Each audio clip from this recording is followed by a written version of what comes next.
یہ کہانی شروع ہوتی ہے بیلجیم کے علاقے سے، جہاں کے بادشاہ کو برگر کھانے کا بہت شوق تھا۔ بادشاہ نے اپنے علاقے میں ہر جگہ سے برگر کھائے، لیکن اسے کہیں سے مزے کے برگر نہیں ملے۔ بادشاہ نے بیلجیم کے پورے علاقے میں اعلان کروایا کہ جو سب سے اچھا برگر بنا کے بادشاہ کے پاس لائے گا، اس کو انعام دیا جائے گا۔ اگلی صبح دربار کے باہر بہت ہجوم تھا اور سب لوگ بادشاہ کے لیے برگر بنا کے لا رہے تھے۔ بادشاہ نے سب کے برگر کھائے، لیکن اس کو بالکل مزہ نہیں آیا۔ ایک وزیر نے بادشاہ کو بتایا کہ ساتھ والے علاقے میں ایک چھوٹا لڑکا ہے جو برگر لگاتا ہے اور اس کے برگر بہت مشہور ہیں۔ اس کے پاس ہر وقت ہجوم لگا رہتا ہے۔ بادشاہ نے حکم دیا کہ اس کا گھوڑا تیار کیا جائے تاکہ وہ اس چھوٹے لڑکے سے مل سکیں۔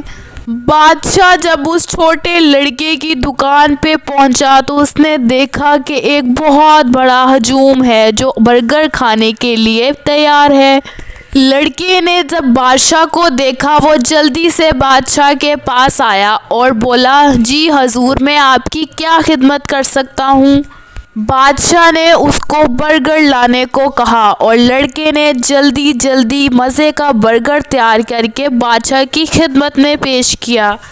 بادشاہ نے جیسے ہی برگر کا پہلا بائٹ لیا، بادشاہ کی آنکھیں کھلی رہ گئیں، کیونکہ وہ برگر عام برگر نہیں تھا، وہ بہت مزے کا برگر تھا اور بادشاہ وہ کھا کے بہت خوش تھا۔ انعام کے طور پہ بادشاہ نے اس کو اپنا شاہی باورچی رکھ لیا اور اپنے ساتھ محل میں ہی رہنے کی اجازت دے دی۔ اب وہ لڑکا روز بادشاہ کے لیے برگر بناتا۔ ایک رات جب بادشاہ برگر کھا کے سو گیا، لیکن صبح اٹھتے ہی وہ بادشاہ نہیں تھا بلکہ وہ ایک برگر بن چکا تھا۔ سارے وزیر بادشاہ کو برگر بنا ہوا دیکھ کے حیران رہ گئے۔ ہمارا بادشاہ ایک برگر نہیں ہو سکتا؟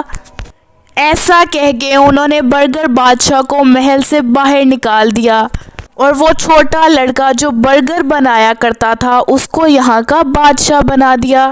برگر بادشاہ پریشان ہو کے وہاں سے دور نکل گیا۔ اسی رات بادشاہ نے دیکھا کہ درخت کے دوسری طرف بہت سے برگر ہیں جو آپس میں باتیں کر رہے ہیں۔ بادشاہ ان برگر کے پاس گیا اور ان سے پوچھا کہ وہ ایسے کیوں بن گئے ہیں۔ بادشاہ سلامت، ہم ایسے بالکل نہیں تھے، اس چھوٹے لڑکے کے برگر کھانے کے بعد ہم برگر بن گئے ہیں۔ بادشاہ نے کہا، ہمیں اس کا حل نکالنا ہوگا، ہمیں کچھ نہ کچھ ضرور کرنا چاہیے۔ بادشاہ سلامت، یہاں پہ ایک بوڑھا برگر ہے جو ہماری مدد ضرور کرے گا۔ پھر سارے برگر مل کے اس بوڑھے کے پاس گئے اور اس سے پوچھا، اس کا ایک ہی حل ہے، لیکن وہ بہت خطرناک ہے، اس میں سب کی جان بھی جا سکتی ہے۔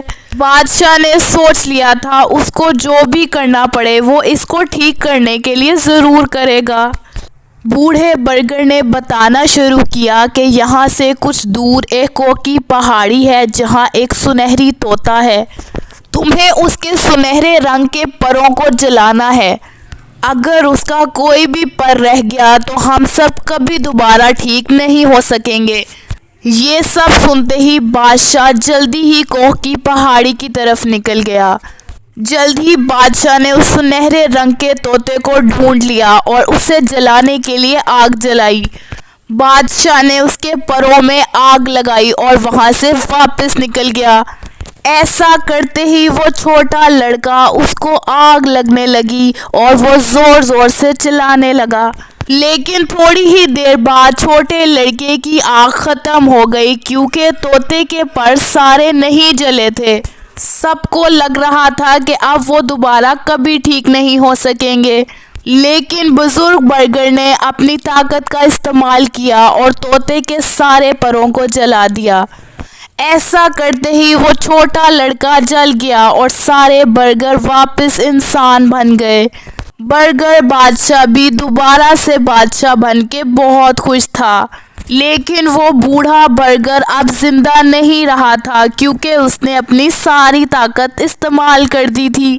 ایک بار پھر سے بیلجیم کے علاقے میں خوشحالی آ گئی تھی کیونکہ اب وہاں کوئی برگر نہیں بنے گا۔